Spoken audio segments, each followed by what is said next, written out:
Welcome back to the Dershow. I don't usually get involved in partisan politics. I'm not a political expert. I mean, I care a lot.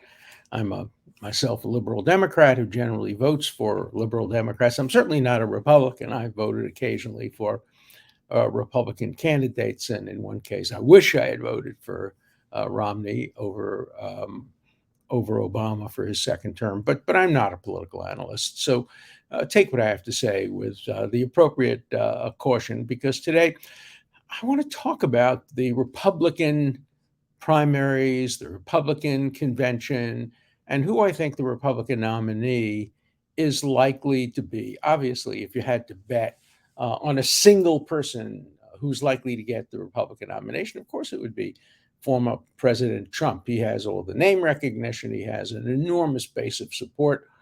We don't know how many millions of people support him, but certainly at least a third of the country, many more if you look at the results of the last election, close to half. But he's lost some support probably, and as the field grows, more and more people will be supporting other candidates, and so his level of support at this point is probably certainly is greater than any other candidates. But is it greater than all the other candidates combined?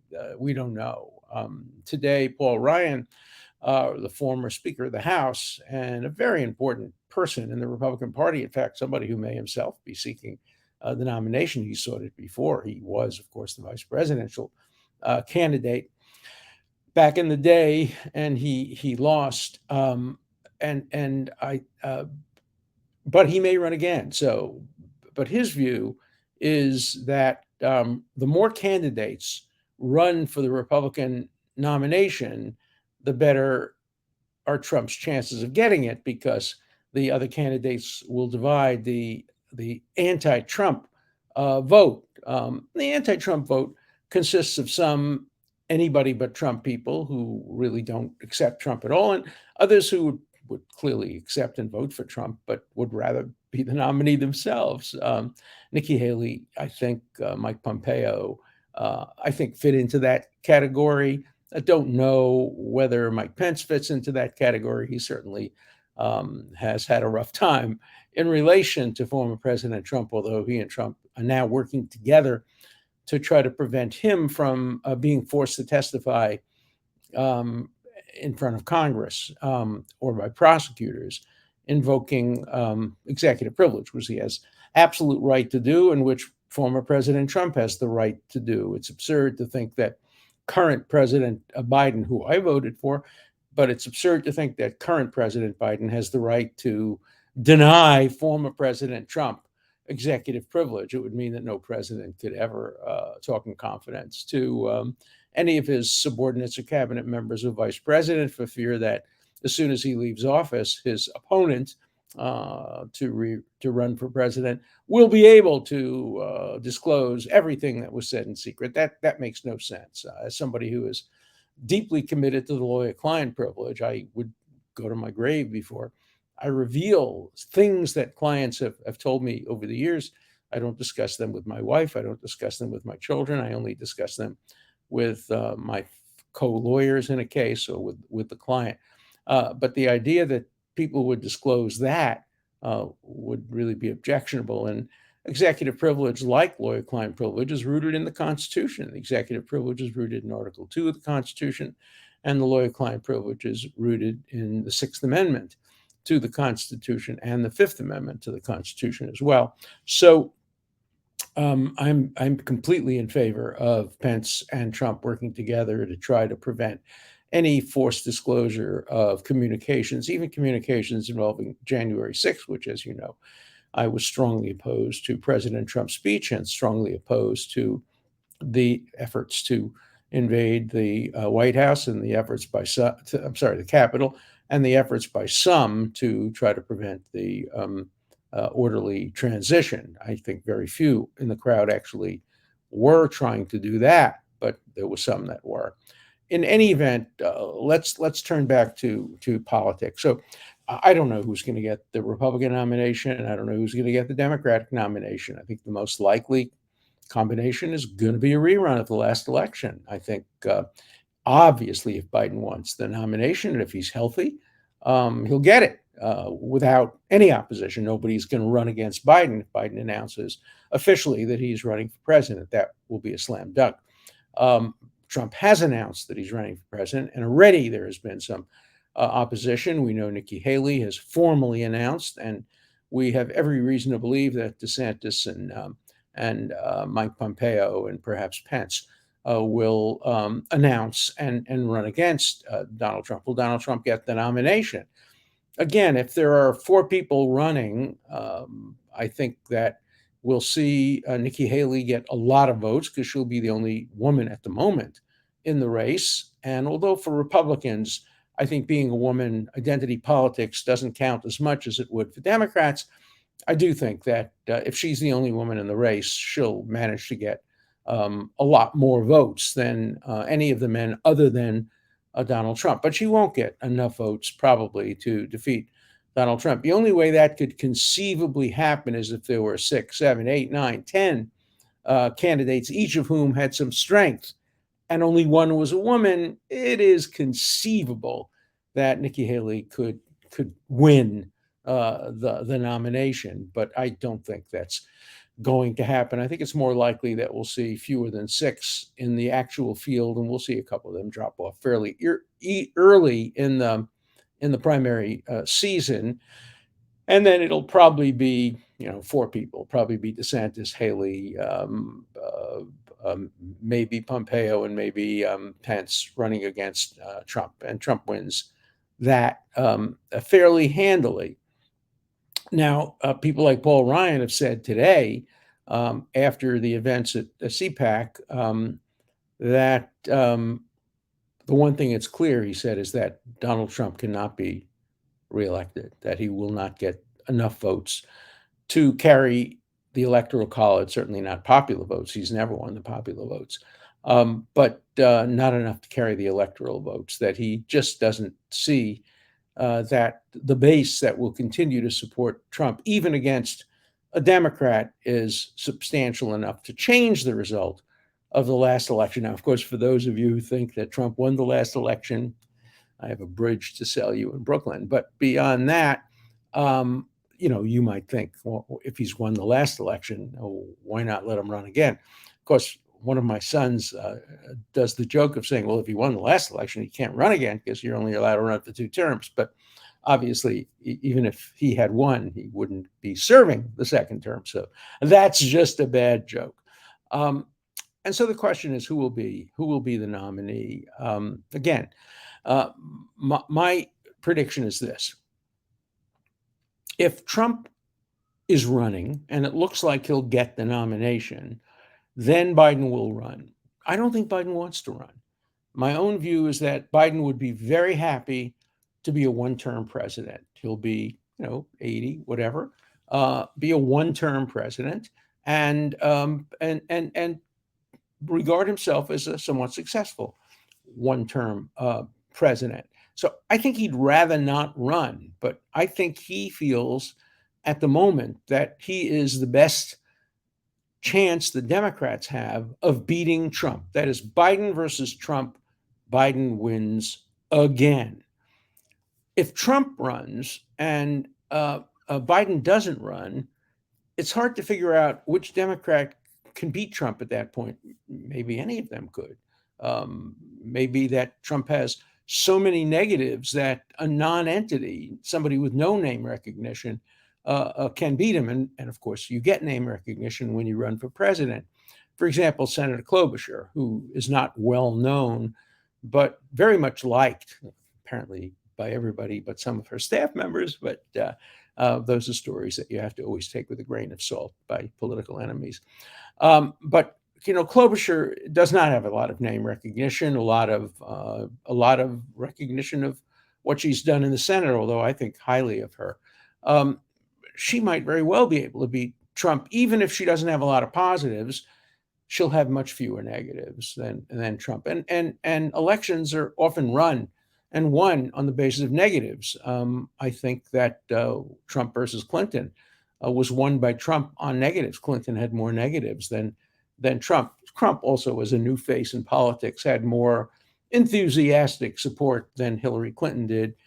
Some of that luster has worn off now that he's been he will have been in politics for 8 years at that point, and so he's not the new guy in town, and so it would be a vote of negatives, and Trump now has more negatives than any of the no-name Democrat candidates who might run against him. But I think Biden will run if Trump runs. Now, the interesting question is what will happen if neither Trump nor Biden run, if Trump, say, fails to get the nomination or backs out at some point in time, and then the result is that Biden backs out and doesn't run, who will be the next president? We know the names of the Republicans. We know DeSantis has a lot of support and, of course, did extraordinarily well in the last Florida election, Florida, which is a state that pretty much 50-50 or maybe 52-48 in favor of Republicans. But DeSantis won overwhelmingly, got lots and lots of Democrat votes in order to win. So, he'll be a strong candidate.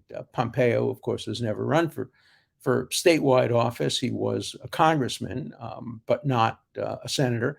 And governor, Nikki Haley was the governor of a medium-sized state, South Carolina. Pence obviously has electoral experience. So the Democrats would put up some pretty strong candidates. Don't know who the Republicans would put up at this point in time. I'm sure they come up with some pretty strong candidates. I say to yourself, why am I concerned about who the Republicans would put up? I'm a Democrat. I care deeply that both parties must have candidates that will be good, that will be very good presidents. I root for both parties to have excellent candidates. I don't want to see either party have a terrible candidate because that terrible candidate could win. I don't want to be rooting for a system which produces a bad president of the United States. I want the president of the United States to be strong. Once the president is elected, even if I voted against them, I support them. I don't support their policies necessarily, but I support the president of the United States. I'm a patriot. I'm a loyal American. And as soon as a president is inaugurated, I root for their success.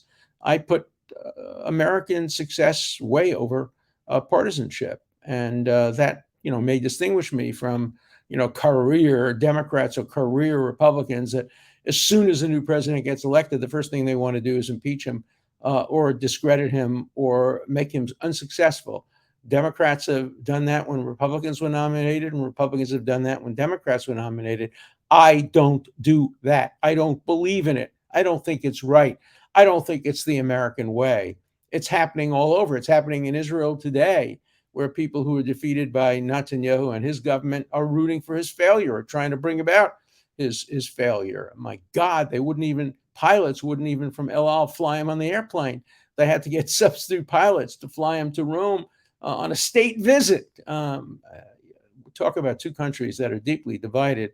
It's the United States and Israel. But let's focus on the United States for now. And so the CPAC experience was not a strong one for President Trump. There were a lot of empty seats. All the nighttime comics mocked him. Of course, they would. Late night comics are not neutral or nonpartisan. We know that, but they repeatedly showed the empty chairs, and repeatedly showed that there were not big crowds for him, not enthusiastic support for him. Maybe that just represents that particular organization. The organization is a conservative organization. It's not an extreme right-wing organization, obviously. There are many, many extreme groups that would turn out very strongly for Donald Trump. And I think, by the way, the same thing would be true if President Biden were to speak at some convention now. I don't know whether he'd fill the place up. First of all, it's a little early in the political season. We're not yet in the political season. We get to the political season around February of 2014. I usually mark it with leap day, the February 29th on leap year, because obviously presidents are always elected on leap year. So we have almost a year until that happens. And, people care about other things than politics. March Madness is in the air. In Miami Beach, Florida, where spring break is in the air. Economic concerns are very central to many Americans. Rising interest rates again. The Ukrainian war is a big focus. Obviously, immigration is always a focus, and we see that today the Biden administration seems to be moving towards some degree of detention of the kind that they were so opposed to when the Republicans did it. I hope we can figure out a more humane way of treating our fellow human beings when they come to the United States, whether they do it legally or illegally. They're still human beings. How many of our great grandparents and great great grandparents may have come to America under circumstances that would not today meet the standards of acceptance? We're a country of immigrants, and we have to be sensitive. The Bible tells the Jewish people, be kind to immigrants, be kind to strangers, because you were strangers in the land of Egypt. Today, for example, is the Jewish holiday of Purim, a holiday which is really a prelude to so many of the tragedies that Jews have experienced over time. In the story of Purim, the evil advisor to King Ahasuerus urges the king to kill all the Jews. Not an infrequent event in world history. And the king initially agrees to do that. And then this beautiful woman, Esther, gets the king to fall in love with her and marries her. And she, being Jewish and having an uncle named Mordecai, who becomes an advisor to the king, saves the Jewish people. And so this is a great holiday. And it's a holiday that Jews observe all over the world, even if they're agnostics or atheists. Why? Because the book of Esther, which is in the Bible, is the only book of the Bible that never mentions God. The people themselves, according to that book, save themselves from disaster by using all kinds of means that did not rely on God. Obviously the interpreters say, well, God's name is not in it because God's humble. But of course, the hand of God was there, and maybe that's true. But so this is the holiday, and it's a holiday that's worth remembering and celebrating. It's a holiday that talks about freedom and talks about oppression and talks about some of the issues that the world is suffering from in Ukraine and other places. But the point I'm making is that we're not in the political season yet. And I think the experience with CPAC and the statements made by Ryan, they're not necessarily going to tell us what the results of the primary season will be. Again, if I had to bet money on the outcome, again, I can't control health. I can't control any of the external factors, but all things being equal, which they almost never are, I think it will be Trump versus Biden, and I think Biden will win once again. And the key decision that Biden will have to make, and by the way, key decision that Trump will have to make, is who to appoint as vice president. When you're 80 years old and you're the president, you damn well have a responsibility to pick the next president, because the vice president may well be the next president. Franklin Delano Roosevelt did it in 1944 when he dumped Henry Wallace from the ticket and picked Harry Truman, a brilliant, instinctive choice of a man who became the president shortly after the election and turned out to be a great president. And so I hope that whoever is picked by whoever the Republican and Democratic nominees are, picks them. Of course, there's going to be an eye toward politics, an eye toward which states are necessary, all of that. But, presidential elections are not determined by who the vice president is for the most part. And I would hope that the decision who to pick as vice president will turn much more on who would be a good president, because there is a high likelihood, if you look at the mortality tables of insurance companies.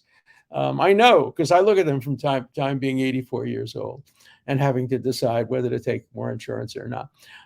You look at those things, and you have to assume that there's a possibility that one of the people nominated for vice president will become the president, if not during the term, then in the next election. So I hope that all candidates are thinking hard about what's best for the American people, not what's best for the Republican or Democratic Party. So let's turn now to some letters.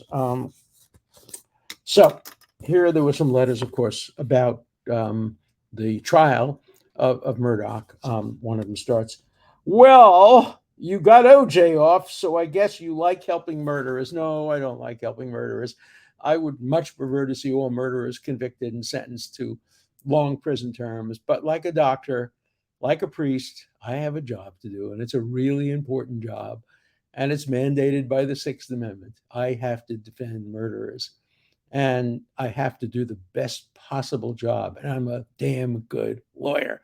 And so, yes, I have helped bring about the acquittal of many people who have been charged with murder, some innocent. The two boys that I saved from death row, who were 18 and 19 years old in Arizona, were innocent, as were others. I think Klaus von Bülow was innocent. I don't know about some of the others, and on others I can't comment. But yes, I hate murderers, but I defend them. I think the way doctors treat people that they probably don't like. Very insightful, Dersh. Thank you for taking the time to explain how to best handle a complex case such as this. Incredibly interesting. I mean, there were a number of letters that, praised me for helping explain how a criminal case is operated. Oh, another one. How many murderers did you get off? I don't know. I have to tell you, I sleep well at night when I win a case. I don't sleep well at night when I lose a case, and especially when I lose a case involving somebody who's innocent. I've only had that happen a couple of times, but boy, that's when I just don't get sleep, because I think that's my fault. If the person did it and I didn't get them off, all right, it's on them. Or if the person did it, or I think they did it and got them off, hey, that's the system. Better 10 guilty go free than one innocent be wrongly confined. But the system does not contemplate the conviction of innocent people. And I've seen that too often. I'll just give you one striking example. Mike Tyson was absolutely innocent. He did not rape the woman he was convicted of raping. He did not. And he was convicted. And I lost that case on appeal. 2-1 initially, and then 4-4. The closest votes of any case. And let me tell you, I lost a lot of sleep there, because Mike Tyson has said in his act in Las Vegas, he said, there are a lot of things I did that I should have been convicted of. This is not one of them. And I believe him. This is not one of them. I think Mike Tyson was railroaded, and I think he was improperly convicted. And I didn't try the case, but I did do the appeals, and it was a very, very close case. I think we had a much better argument. He was deprived of the right to introduce exculpatory witnesses who saw him going to the hotel room with the woman who claimed she was raped, snuggling with him, kissing him, hugging him, holding his hand, after she had testified that she didn't like him at all and had no interest in him whatsoever. And that evidence was kept out by a judge who really wasn't a judge. She was a prosecutor in robe. She had been a former rape prosecutor, and she was determined to see Mike Tyson in jail. So much for guilty people getting off. I want to talk about innocent people being convicted, and Mike Tyson was one of them. Okay. You're a legend, Al. International treasure. Thank you, sir. Oh, it's nice to get an occasional letter like that. Okay. Please do a show on your position on meritocracy and our institutions of higher learning, please? Yes, I would like to do that. I think America will succeed or fail over the next few decades based on whether we abandon meritocracy. We're already seeing universities abandoning meritocracy in the interest of identity politics. Universities fully anticipate and expect that the Supreme Court will tell them they can't consider race in admission. So, what are they doing? They're abolishing grades, they're abolishing standard tests, and they're saying, ha ha ha, we'll fool you, Supreme Court. You can't accuse us of using race when there are no criteria. We can admit anybody we damn please because there are no tests, there are no scores, and you can't even tell us whether we're doing a good job because there's no way of evaluating what kind of a job we're doing because we've eliminated all methods of evaluation. So that's what's going on. Meritocracy is dying. Now, you can define meritocracy different. I don't define it by grades alone, but we should be picking people based on their hard work, on their abilities, on their intelligence, as Martin Luther King said, on the content of their character, not the color of their skin. I've advocated this since the early 1970s. I've been in a minority position at Harvard Law School, at Harvard University, but I think history will prove me right over the years. Okay. Professor Dersh, could you win an appeal for Alex, meaning Murtaugh? I don't think so, but I couldn't exclude that. I'd have to read every word of the transcript. And by the way, when I do a case, I do it by myself. I don't have research assistants. I read every word of the transcript. I come up with every argument. I write every word of the brief. When I was a professor at Harvard, I used students to do some of the research. Now I'm by myself. I don't have a law firm. So I would have to read every word of the transcript and look at every objection, look at the law of South Carolina. I have a connection to South Carolina because my wife comes from Walterboro, the city in which this trial took place, and some of my closest cousins in Charleston are leaders of the bar there, great lawyers. And I've argued cases there, but it would take more chutzpah even than I have to say that I could win the appeal. It's possible, depending on what the record shows. Proud of defending a client who shot someone or a corpse thinking they were still alive in the head? Yes, I am very proud of that. We won the case. The defendant was freed and never committed any crime again, and lived his life, died not so long ago. Yes, I'm very proud of that. I did my job. That's my job. And we didn't deny what he had done. The question is, did what he do violate the law? It was a purely legal question. The facts were not particularly in dispute. Can the prosecution question the defendant? No, unless the defendant takes the stand, which is why it's often a mistake for the defendant to take the stand, because if he doesn't take the stand, not only can't the prosecution question him, but the prosecution cannot say to the jury, look, he didn't take the stand. If he was innocent, he'd want to talk to you and explain to you what he was doing near the kennels. Can't make that argument. You can't comment on the defendant's failure to take the stand, which now, of course, the jury can make their own mind up, but the prosecution is not allowed to make that argument, and the judge is not allowed to make that argument. Okay. Yes, but do the extreme right and left wield the same power today? I'm a strong opponent of both the extreme right and the extreme left, because I agree with Jordan Peterson, the Canadian commentator, that the extreme right has no real power today and the extreme left has real power today. I agree with that 100%. I think the extreme right has power to kill people and shoot people like they did at the Tree of Life Synagogue and in churches and other places. The extreme right is more violent than the extreme left, but the extreme left is much more dangerous because they're the future. They're the young people. They're the college students. They're the professors who are teaching the college students. So I do think they're the media. So I do think that the extreme left has much more power and is much more dangerous than the extreme right. Professor Dershowitz, you should consider becoming a libertarian. I have considered it, and I agree. I am a libertarian. I put the word civil before it. I don't know what that means. I'm a civil libertarian. What does that mean? Other people are uncivil libertarians. I'm a libertarian. I strongly believe in liberty. Now, there are countervailing considerations. If you're a contagious person and are very likely to communicate the deadly disease to somebody, you don't have the liberty to breathe in his face. I've put it often this way: you have a constitutional right to inhale a cigarette, but not to exhale it in my face. So there are limits on liberty. But I am a libertarian. I'm a proud libertarian.